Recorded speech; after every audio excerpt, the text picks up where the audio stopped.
रहमतुल्लाहि व बरकातहू दोस्तों। आज का एपिसोड ज़बरदस्त टाइम्स गॉड के लिए हुई प्लानिंग प्लॉटिंग कौन बनेगा टाइम्स ऑफ गॉड। जैसे कि हम सबको पता है कि आज आने वाला है टाइम्स ऑफ गॉड का टास्क। कौन कौन होगा टाइम्स गॉड का कंटेंटर, क्या रजत का फिर से बनेगा कोई नया समीकरण, क्या अविनाश बन पाएंगे टाइम्स ऑफ गॉड के कंटेंटर, क्या करण का क्या गेम प्लान होगा, क्या करण बन सकते हैं टाइम्स ऑफ गॉड, नहीं पता। इसी तरीके की चटपटी खबरों को जानने के लिए मेरे साथ दोस्तों मेरी वीडियो में लास्ट तक बने रहिएगा। आज का एपिसोड बहुत धमाकेदार होने वाला है। बिग बॉस क्या करने वाले हैं देखते रहिएगा। अगर आप मेरे चैनल पे नए हैं प्लीज़ सब्सक्राइब करिएगा और मेरी वीडियो को लाइक कमेंट और शेयर ज़रूर करिएगा। दोस्तों कल जैसे कि एपिसोड खत्म हुआ था अविनाश और करण का डिस्कशन खोड़ के ऊपर, जैसे कि हमेशा इन लोगों का होती थी तीन की तिगड़ी, लेकिन आज अविनाश और करण जिस तरीके से बात कर रहे थे, पर करण ने बात शुरू करते ही अविनाश से सबसे पहली लाइन ये कही थी, क्या हम एक भाई की तरह बात कर सकते हैं। शायद अविनाश इस चीज़ को भूल गए थे, लेकिन करण ने एकदम खुल के उनसे यही कहा, अगर तुम जीतना चाहते हो तो जीतने के लिए खेलो। तुम्हें लगता है अगर विवान से ऐसी बात है तो तुम उससे क्लियर बात करो। लेकिन हाँ, करण अविनाश ने विवान से शायद ज़ोर से ये बात नहीं बोली थी, लड़ाई झगड़े से जैसे ये लोग करते हैं, तो वो शायद करण चाहते थे, क्योंकि ये लोग ऑलरेडी पहले बात कर चुके थे। अब पता नहीं करण का क्या प्लान था, मुझे तो नहीं समझ में आया। लेकिन अविनाश ने कहा मैं ठीक है, मैं खुल के बात कर लूँगा। अविनाश ने सारे घर के सामने गार्डन एरिया में विवान से क्वेश्चन पुटअप किया, बहुत स्ट्रेट फॉरवर्ड, जिससे विवान ने कहा हाँ सारा गलत थी और क्या बोलते हैं चूम को नॉमिनेट करने का मेरा अपना पॉइंट था और कशिश को वहाँ पर करने का मेरा पर्सनल रीज़न था। गुड जॉब विवान, आपका आंसर एकदम क्लियर था। लेकिन रजत बीच में कूदे इसलिए क्योंकि भाई जब सारा पे बात आती तो रजत तो बिल्कुल भी इन्वॉल्व होते ही हैं, लेकिन सारा सबसे हुई डिसअपॉइंट सबसे ज़्यादा विवान से, इसलिए क्योंकि उनको ये लग रहा था कि विवान उनके अभी भी भाई या देवर हैं। लेकिन भाई सारा ये गेम है। अविनाश ने ईशा से स्ट्रेट फॉरवर्ड कह दिया कि मैं अब अपने लिए खेल रहा हूँ, मैं तुमको भी कुछ नहीं समझता। अब तक 10 बार ईशा को ये बात अविनाश बोल चुके हैं, मुझे भी नहीं समझ में आ रहा है ये लड़की के दिमाग में चल क्या रहा है। फिलहाल सारा इतनी ज़्यादा डिसअपॉइंट हो गई थी, उनको ये लग रहा था पूरा घर उनको टारगेट कर रहा है। लेकिन भाई रजत का सपोर्ट है आपको, सारा क्यों परेशान हो रही हैं। घर जाना है, मुझे घर जाना है, ये तो बेवकूफ़ी है। फिलहाल ईशा को ये लग रहा था कहीं ऐसा नहीं है अविनाश और विवान में अंदर ही अंदर कुछ रिश्तों में खटास पड़ गई है, वो उनसे पूछ रही थी। लेकिन विवान की तरफ से तो हमें नहीं लग रहा है कि रिश्तों में कोई खटास आई है। अविनाश की तरफ से भी लग तो नहीं रहा है। अब पता नहीं भाई दिमाग में क्या चल रहा है अविनाश बाबा के। फिलहाल विवान के चेहरे से और उनकी हरकतों से तो नहीं लग रहा है। फिलहाल शायद अविनाश का आज बर्थडे था, है हैप्पी बर्थडे अविनाश। पूरे घर की प्लानिंग कि हम लोग उनको सरप्राइज ही विश करेंगे, लेकिन चाहत तो भाई चाहत है, जैसा कि हम सब जानते हैं। इसने जाके सबसे पहले अविनाश को विश कर दिया और ये कहा वहाँ पे सब लोग प्लानिंग कर रहे हैं। पता नहीं चाहत ये इतना ख़राब काम कर क्यों रही थी, मुझे भी नहीं समझ में आया। सरप्राइज़ था, अच्छा लगता, सब खुश होते, लेकिन बिल्कुल भी चाहत यहाँ पे आपकी चीज़ें बिल्कुल अच्छी नहीं लगी। लेकिन अविनाश ने कहा भाई सबकी प्लानिंग ख़राब हो गई है। लेकिन विवान बहुत प्यार से अविनाश को हैप्पी बर्थडे बोल के विश की, उनको गले लगे, अच्छा लगा हमें। लेकिन करण ने जो घोड़े पे अविनाश से बात की थी एक भाई की तरह, यहाँ पे अविनाश ने विवान और ईशा को बताया कि उसने ऐसे ऐसे मेरे से बोला है। लेकिन कहते हैं ना, जो अविनाश ने यहाँ पे जिस तरीके से विवान से बोला और करण ने जिस तरीके से बोला, तो ये भाई सब अजीब तरीके का गेम खेल रहे हैं। लेकिन दिग्विजय बहुत नाराज़ हुए, उन्होंने चाहत से कहा तुमने ऐसा क्यों किया, अविनाश को क्यों सरप्राइज वो किया। लेकिन भाई दिग्विजय ने सर पे हाथ रख लिया, भाई सब यहाँ पर एक से बढ़कर एक है। चाहत ने कहा मुझे, अरे भाड़ में जाए उसका बर्थडे, मुझे तो सबकी सरप्राइज़ ख़राब करना था। भाई चाहत तुम एकदम पागल हो, सच में एकदम पागल हो तुम क्या कर रही थी। लेकिन यहाँ पर जब सुबह मॉर्निंग हुई, जैसे कि फराह खान कह के गई थी कि भाई हैप्पी मूड से सब लोग उठा करो ताकि हमें एपिसोड देखने में मज़ा आए, तो अविनाश कुछ ज़्यादा ही एक्साइटेड हो गए हैं। आजकल हम अविनाश को जिस तरीके से गुड मॉर्निंग सॉन्ग पे डांस करते देख रहे हैं, ऐसे तो हमने करण को भी कभी नहीं देखा था। खैर ईशा और अविनाश गुड जॉब, सही कर रहे हैं, कम से कम कुछ तो हमें सुबह सुबह अच्छा देखने को इंटरटेनिंग मिल रहा है। फिलहाल दिन की शुरुआत तो बहुत जॉली मूड से हुई, लेकिन हम सबको पता था कि आज आने वाला है टाइम्स ऑफ गॉड का टास्क। पता नहीं क्या होने वाला, लेकिन आज चुम का जो रूप दिखा ना, हंसते हंसते पेट में दर्द हो गया, इतना मज़ा आ रहा था।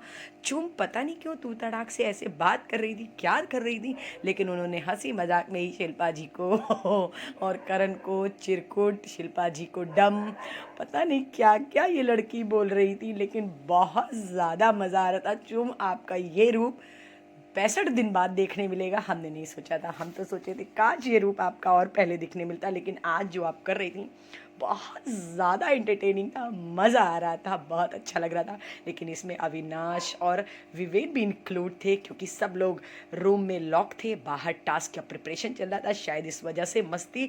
लेकिन सच में चूम बहुत ज़्यादा अच्छी लग रही थी आपकी चीज़ें। अच्छा है आप खुल के सामने आई, इतनी शांत आप दिखती हो, उतनी शांत आप हैं नहीं। लेकिन गुड जॉब चूम, बहुत अच्छा लग रहा था, बहुत एंटरटेनिंग, बहुत मज़ा आ रहा था, हम सब इंजॉय कर रहे थे। एज ए व्यूवर मैं खुद भी बहुत इंजॉय कर रही थी। लेकिन शिल्पा जी को जिस तरीके से बोल रही थी ना चुम, अल्लाह पता नहीं वो दिल की बात थी कि क्या थी।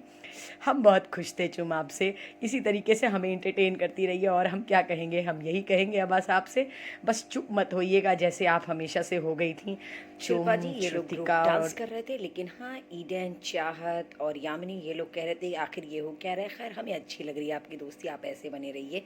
ईशा ने पूछा अविनाश से तुम्हें कैसी लड़की चाहिए, पर पता नहीं क्यों ईशा ऐसा बेतुका सवाल करती हैं, ऑलवेज करती हैं। अविनाश ने क्लियर बोला कि मुझे सेल्फ डिपेंड लड़की पसंद है, जो अपने पैरों पे खड़ी हो, जिसके अपने स्ट्रांग ओपिनियन हो। फिलहाल ऐसी लड़की कहीं जल्दी मिलेगी नहीं। बिग बॉस ने सबको बुलाया लिविंग एरिया में, सब गेट पे खड़े थे, लेकिन चूम बहुत बुरे तरीके से विवान का रिप्लाई कर रही थी, तू तड़ाक से, मज़ा आ रहा था। लेकिन टास्क बहुत बढ़िया आने वाला है। सब लोग लिविंग एरिया में इकट्ठा हुए।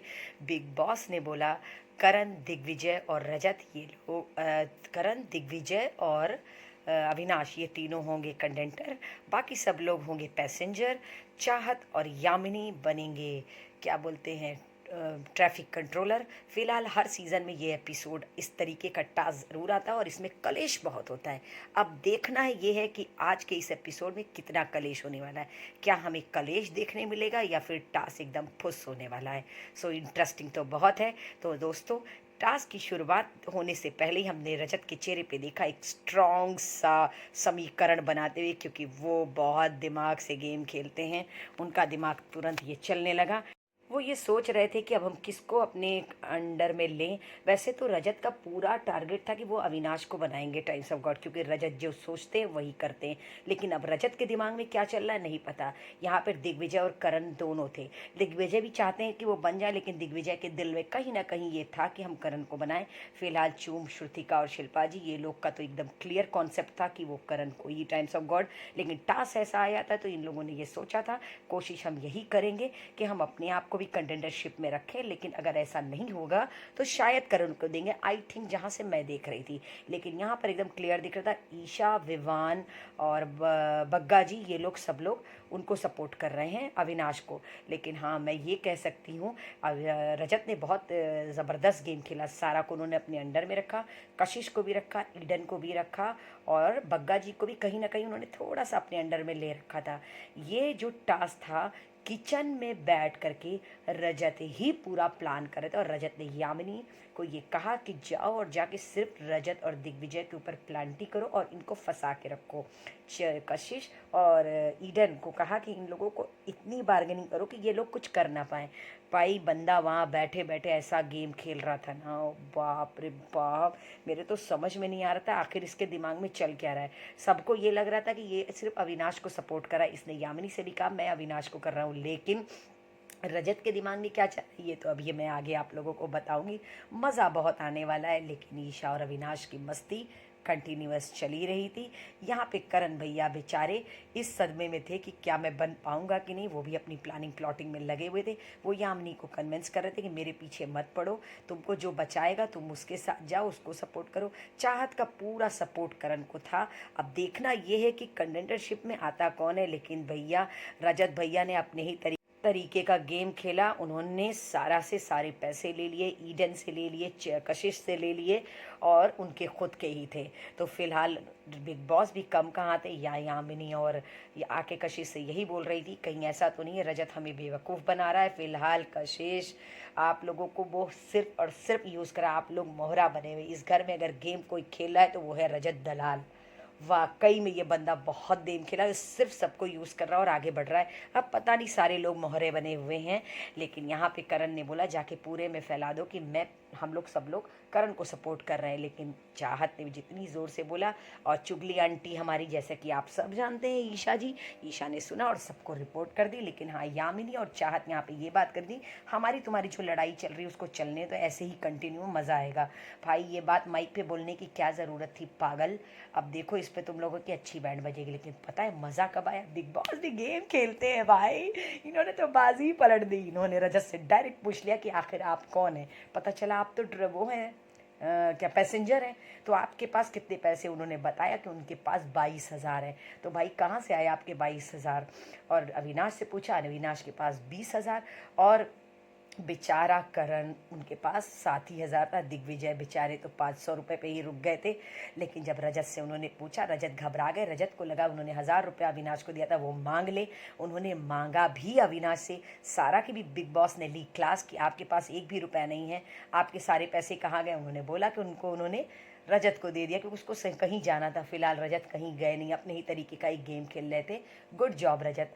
रजत को लगा वो अविनाश से मांगी, अविनाश दिया। अविनाश ने स्ट्रेट फॉरवर्ड कह दिया, मैं किसी को कुछ नहीं समझूंगा, मुझे टाइम्स ऑफ गॉड बनना है क्योंकि ये 10वां हफ्ता है। अब मैं किसी को भी सपोर्ट नहीं कर सकता और मैं ये चाहता हूँ कि तुम भी कंटेंटर नहीं बनो, तुम मुझे सपोर्ट करो। भाई भूल गए क्या अविनाश।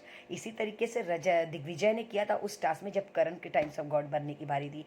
और उसी तरीके से रजत आपके साथ करे, क्योंकि जबकि एज ए ह्यूमन बीइंग और एज ए गेम की वजह से अगर देखें तो आपको बनना चाहिए, क्योंकि टाइम्स ऑफ गॉड 2 बार बन चुके हैं रजत। लेकिन भाई कहते होते हैं तो हैं, आपको लगा रजत आपका दोस्त है घंटा, वो किसी का दोस्त नहीं है।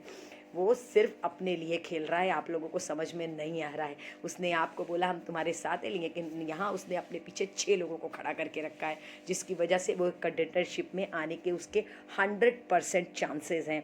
फिलहाल यामिनी और चाहत को प्लांटी देने की वजह से न किसी को टनरूल टूट गया, घर में सोने वाला रजीव करण सोए थे। फिलहाल उसकी वजह से इनकी कंटेंटरशिप चली गई। खैर इन लोगों का मुंह उतर गया। खैर ये लोग मोहरे थे, अच्छा ही हुआ नहीं मिली कंटेंटरशिप। स्ट्रांग लोगों में अगर हो तो मज़ा आएगा। फिलहाल सबके पैसे तो ज़ीरो हो गए थे, लेकिन सबसे ज़्यादा पैसा लेकर के बैठे थे रजत और अविनाश। यही 2 लोग थे। लेकिन कंटेंडरशिप की जहाँ तक रही बात, तो बनी चूम और श्रुतिका, इनके पास भी पैसे थे, बाकी सबके पास ज़ीरो बैलेंस हो चुके थे। कल होगा टाइम्स ऑफ गॉड का टास्क इन 4 लोगों के बीच। कौन बनेगा टाइम्स ऑफ गॉड मुझे नहीं पता, लेकिन अविनाश ने स्ट्रेट फॉरवर्ड रजत से, और ईशा से और करण से स्ट्रेट बोल दिया, मैं किसी को भी कुछ नहीं समझूंगा, क्योंकि शायद उनको रजत दलाल का गेम समझ में आ गया है कि अपनों को ही धोखा दो और आगे बढ़ो। शायद उनको शिल्पा जी का गेम समझ में आ गया है, अपनों को ही धोखा दो और आगे बढ़ो। या फिर ये कह सकते हैं रजत और शिल्पा जी को देख के अविनाश ये सीख गए हैं कि अपनों को ही गिरा के हम आगे बढ़ सकते हैं, या फिर ये कह सकते हैं अपनों को ही धोखा दे करके हम आगे बढ़ सकते हैं। इस तरीके का गेम खेल रहे हैं। फिलहाल बग्गा जी ने चूम से सॉरी कहा, उनकी आंखें नम। चूम बेचारी बड़ी दिल की हैं, उनकी भी आंखें नम हो गई। उन्होंने, बग्गा जी ने चूम को सॉरी बोला नॉमिनेशन के लिए। शायद श्रुतिका की वजह से बोला, पता नहीं, दिल से तो लग रहे थे आंसू। अब अल्लाह बेहतर जाने भाई, सब यहाँ पे गेम खेल रहे हैं। बग्गा जी के आंसू की बात कर रही है, चूम तो मोहब्बती है। विवान आकर के बोल रहे थे चूम से कि तुम करण की शैडो लग रही हो, और आप किसके लग रहे हैं विवान, पहले आप अपने आप खुद देखिए। हर इंसान को पहले अपने गलेबान में झांक के देख लेना चाहिए। ईशा भी तो आपकी शैडो लग रही है, अविनाश भी तो आपके लग रहे हैं, आप अविनाश के लग रहे हैं, ईशा आपकी लग रही हैं, सब आप लोग भी तो तीनों एक दूसरे के शैडो हैं। आप चुम को बोलने से पहले अपने आप को देखिए। पता नहीं आप लोग किस तरीके, लेकिन आप लोग चुम को भड़का रहे थे। खैर वो लड़की भड़केगी तो नहीं, उसके पास भी बहुत दिमाग है, वो भी देख रही कि कौन क्या कर रहा है। लेकिन इन लोगों को लग रहा था यही लोग दिमाग से खेल सकते हैं। फिलहाल शैडो कौन किसका, ये हम एज ए व्यूवर देख रहे हैं। अब पता नहीं, चूम अल्लाह करे भड़के ना, मैं तो यही विश करूँगी। फिलहाल चूम ने उनकी बात सुनी और अविनाश ने अपने ही तरीके का गंदा गेम खेला। उन्होंने चूम से कहा कि अरे मैंने करण की बात की थी, वो तुमको दोस्त नहीं मानता। फिलहाल चूम जब यहाँ पर आई और करण और इन लोगों ने पूछा आखिर क्या बात हो रही थी, तो चूम अपने ही तरीके की एक मस्ती करती हुई, बहुत ज़्यादा मज़ा आ रहा था। इनका बोलने का अंदाज़, चूम का उनका बोलने का तरीका, पता नहीं क्या करना चाह रही थी। लेकिन अविनाश ने यही बोला कि चूम बहुत स्मार्ट है, वो वही करेगी जो उसको करना है। और हम लोगों को लग रहा है हम लोग चुम को भड़का लेंगे। भाई बात भड़काने की नहीं, जैसे ईशा को कोई नहीं भड़का सकता, आपको कोई नहीं भड़का सकता, उसी तरीके से चुम को भी कोई नहीं आप शिल्पा जी को भड़का सकते हैं, आप श्रुतिका को भड़का सकते हैं लेकिन चुम को नहीं, क्योंकि हम शुरू से देख रहे हैं। अब पता नहीं भाई, फिलहाल अविनाश का बर्थडे था तो ईशा ने अपनी फेवरेट जैकेट अविनाश को गिफ्ट में दी। अविनाश का बर्थडे था, अविनाश को विश किया। फिलहाल चूम ने करण को बताया कि अविनाश ने ऐसे ऐसे बोला, लेकिन करण को मिसअंडरस्टैंडिंग हुई। करण को लगा वो उनसे क्वेश्चन पुटअप कर रही है, इन लोगों के बीच में हो गई थोड़ी सी खिंचाव। फिलहाल इन लोगों की दोस्ती, कुछ पल की लड़ाई होती है फिर दोस्ती हो जाती है, नो डाउट। फिलहाल इसी तरीके की चटपटी खबरों के साथ मेरे साथ दोस्तों बने रहिएगा। कल टाइम्स ऑफ गॉड का टास्क है, कल बहुत ज़्यादा मज़ा आने वाला है। कौन किसको धोखा देगा, कौन किसके साथ है, ये हमें नहीं पता, लेकिन हम ये बता दें ये बिग बॉस सीज़न 18 सबसे ज़्यादा षड्यंत्र का टास्क है और रिश्तों के पलटने का टास्क है, धोखा देने का टास्क है, ये कह सकते हैं। सो दोस्तों, मैं कल फिर आप लोग को मिलूंगी एक नए एपिसोड में, नई वीडियो के साथ। मेरी वीडियो अगर पसंद आए सो प्लीज़ इसे लाइक, कमेंट और शेयर ज़रूर करिएगा। अगर आप मेरे चैनल पर नए हैं सो सब्सक्राइब ज़रूर करिएगा। प्लीज़ दोस्तों, अपना ख्याल रखिएगा और मुझे अपनी दुआओं में याद रखिएगा। मैं कल फिर मिलूंगी। अल्लाह हाफिज़।